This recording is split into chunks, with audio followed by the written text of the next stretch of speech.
People ask me all the time, how do you make your brand come alive at work? I know what my brand is, but how do I make other people know what my brand is? And here's the best way to do it.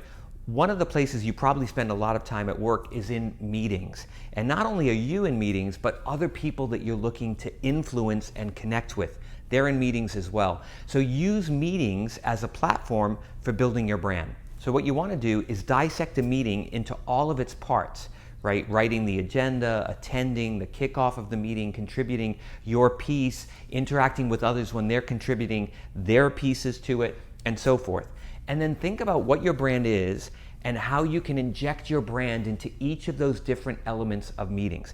If you make a commitment to brand your participation in every meeting you attend, all of a sudden those around you, those you connect with, will know what your brand's about, and they'll be able to communicate about your brand to the people in their brand community. So brand your meetings.